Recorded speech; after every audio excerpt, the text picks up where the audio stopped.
어제 오후 계곡 살인 사건 피의자 이은혜와 공범 조현수의 8차 공판이 열렸습니다. 이날 검찰은 이은혜의 옥중 자필 메모 한 장을 공개했는데요. 이 메모에는 이은혜가 2년 동안 교제한 전 남자친구의 이름이 등장했고, 이은혜와 조현수가 피해자 윤 씨를 상대로 위자료를 뜯어내려고 한 계획을 그가 알고 있다는 내용이 담겨 있었습니다. 증인으로 출석한 이은혜의 전 남자친구는 일명 꽃뱀 계획에 대해 설명했습니다. 이에 대해 이은혜는 그 계획을 세웠던 게 사실이라며 처음으로 자기 행동에 대해 인정하는 모습을 보였는데요. 대체 이들에게 무슨 일이 있었던 걸까요? 자, 일단 경기도 가평계곡에서 남편 윤모 씨를 살해한 혐의로 구속 기소된 이은혜 그리고 공범 조현수 재판이 계속 진행 중입니다. 오늘도 있었습니다. 자, 자세한 내용 알아보기 전에 먼저 체크포인트 짚어보죠. 술 먹이고 모텔 기습입니다. 자, 어제 있었던 8차 공판에서 나온 얘기예요. 네, 어제 검찰은 이은혜와 지난 2016년 8월부터 2019년 7월까지 교제하고 동거한 전 남자친구를 증인으로 불러 신문했습니다. 이 남성은 이은혜가 2019년 5월쯤 피해자 윤 씨와의 관계를 정리하고 싶은데 정리가 안 된다고 했다면서 윤 씨에게 위자료를 받으려는데 이를 조현수가 도와주고 있다더라고 진술했습니다. 이은혜는 윤 씨와 자신의 지인이 같이 술을 마시고 모텔에서 같이 재운 뒤 기습할 계획을 세웠다면서 윤 씨와 헤어지면서 위자료까지 챙기려던 거라고 밝혔습니다. 검찰은 이은혜가 구치소에서 작성한 메모를 증거로 또 공개했는데요. 메모에 적혀있는 내용을 읽어드리겠습니다. 전 남자친구는 이은혜, 조현수가 피해자 윤 씨를 상대로 위자료를 뜯어내려고 계획했던 걸 알고 있었다. 이은혜는 계획과 관련된 내용을 실행할 때마다 전 남자친구에게 이를 보고했다고 적혀 있었습니다. 자, 뭐 좋은 표현은 아닙니다만 이른바 꽃뱀 계획 지금 들으신 그걸 일단 오늘 어제죠. 이은혜가 인정을 했어요. 그렇습니다. 이은혜가 그 전 남자친구가 계획되어 세웠던 꽃뱀 계획이라고 그러죠. 위자료를 갈취하려는 내용에 대해서는 인정을 했는데 내용이 보면은 메모를 썼는데 검찰에서 이걸 스토리를 짜보라고 해서 실제로 있었던 꽃뱀 계획에다가 가공의 내용을 아마 보태가지고 메모를 작성해서 그거를 변호사한테 보여주고 상의를 하려고 했던 것 같아요.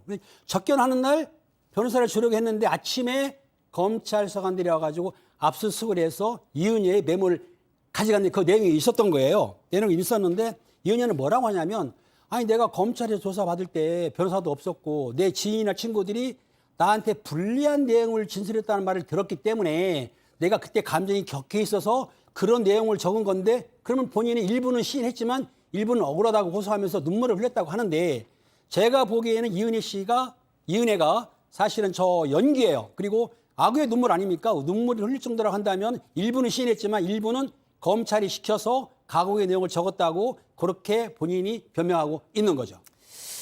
자, 일단 뭐 증거가 너무 완벽해서 이은혜도 이제 거짓말을 못한 건가요? 그렇죠. 다른 거는 지금 다 부인하거나 달리 얘기를 하는데 이 부분은 뭐 다른 얘기를 할 수가 없습니다. 그러다 보니까 이 부분은 아마 거의 재판 과정에서 인정했던 유일한 뭐 거의 처음 아닌가 보이고요. 요거는 부인할 수 없는 상황이기 때문에 그런 것 같고 이은혜가 그만큼 좀 머리가 좋거나 아니면 재판에 잘 응하고 있는 것 같습니다. 딱 피할 수 없는 거는 인정을 하는 거고 피해야 되거나 법적으로 다툼이 이제 있는 거는 계속적으로 지금 부인하는 그런 모양새입니다. 자, 그리고 또 어떤 내용이 추가로 드러났습니까? 네, 어제 법정에서 전 남자친구는 이은혜가 피해자 윤 씨와 2017년 3월 혼인신고한 법적 부부 사이인 줄은 몰랐지만 그의 존재는 알고 있었다면서 이 씨가 윤 씨로부터 돈을 받았다고 증언했습니다. 검찰은 이은혜가 윤 씨와 결혼한 후에도 전 남자친구와 동거를 계속하고 조현수와도 만나는 등 여러 남성과 관계를 맺어온 사실도 밝혔는데요. 이에 관련해서 이은혜와 전 동거남 그리고 피해자 윤 씨 3명이 비슷한 기간에 같은 장소로 여행 갔던 출입국 기록도 증거로 제시했습니다. 이 한편 전 동거남은 2019년 7월에 이 씨와 결별한 사유를 묻는 검찰의 질문에 대해 조현수와의 관계를 의심해서라고 답을 했습니다. 그리고 이은혜와 조현수가 피해자 윤 씨 사망 전에 종종 방문했던 가평 수상업체 관계자들에게 인근 계곡을 추천받아서 범행 장소를 미리 물색했다는 취지로도 증언을 했습니다. 자, 제가 다시 한번 조금 정리를 해드릴게요. 참, 이 온 가족이 함께 모여서 보는 사건 반장인데, 정말 이 내용은 정말 너무 난잡하기가 이를 데가 없어서 지금 집에서 아이들과 함께 보신다면 시청 지도가 좀 필요해 보인다는 생각이 들 정도입니다. 남편, 법적인 남편, 이 윤모 씨와 결혼 생활을 유지하는 동안에 다른 동거남이 있었습니다. 그리고 또 아시다시피 조연수, 내연남이 또 만나고 있었어요. 야, 진짜 이게 저는 오늘 이 내용을 듣고 소장님, 네. 저희가 이제 이은혜 사건 한참 막 잠적해 있을 때 그때 이은혜 부친이 우리 딸 정말 착한 애다. 뭐 그런 네. 얘기해가지고 저희가 참 좀 약간 좀 어이가 없었던 적이 있잖아요. 저는 그쵸.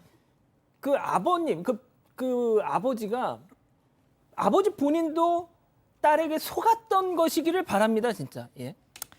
네, 저는 그때 그 아버지에게만 좋은 딸인가? 뭐 이런 생각을 했었는데, 글쎄요, 뭐, 누가 속았든지, 뭐, 그것보다는 희생자가 있다는 게 더 중요한데, 도대체 이 윤 씨가 너무 희생된 게 정말 마음이 아프네요. 상식적으로 이해가 안 돼요. 2016년 8월부터 2019년 9월까지 한 남자랑 동거하고 있었는데 사귀고 그 사이에 윤 씨하고 혼인 신고를 한 거거든요. 그러니까 얼마나 그 윤 씨는 이 이은혜란 여자의 생활을 전혀 몰랐을까. 혹은 이제 결혼한 후에 알게 되었다 그래도 이미 뭐 늦은 상태였던 것이고요. 지금 가장 충격적인 건 정말 좀 시청 지도가 좀 필요한 부분 같기는 한데 지금 이은혜가 남편하고 여행을 갔는데 이 전 동거남도 같이 갔다는 거예요. 그러니까 같이 간 건 아닌데 같은 시간에 같은 장소 해외에 있었다는 거예요. 예. 그래서 지금 이 남자는 뭐라고 얘기했냐면 같이 가지는 않았지만 이틀은 이은혜랑 같이 있었고 사흘은 이은혜가 바쁘다 그래가지고 같이 못 있었다. 그리고 그 여행 경비는 이은혜가 냈다. 근데 돈 어디서 났냐는 거는 본인이 이은혜가 좀 불편해하는 것 같아서 물어보지도 않았다라고 대답을 했습니다. 자, 이은혜 조연수 내연 관계잖아요. 뭐 다들 아시다시피. 그런데 그 사실을 이미 많은 주변 사람들이 알고 있었다면서요. 그렇습니다. 이거는 지난 7차 공판 때 증인 신문 과정에서 나왔던 얘기들인데요. 2019년 3월에 용인 낚시터에서 뭐 살해를 했던 그 사건도 있었고요. 2019년 2월 달에도 뭐 양평 펜션에서 보고 도구를 이용해서 살려던 그런 사건들이 있었는데 그때 그 증인들 나왔던 사람들 얘기들입니다. 용인 낚시터에 갔던 보험 설계사, 이 사람은 이은혜 지인인데요.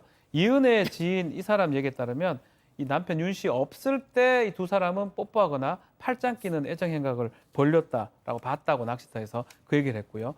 또 양평에 갔던 때는 펜션 갔을 때는 조연수의 지인인데 이 남편 윤 씨가 어디를 가자마자 이은혜하고 이 조연수가 뭐 할 얘기 있다면서 어떤 방으로 들어가서 두 사람이 성관계를 했다라는 증언을 했습니다.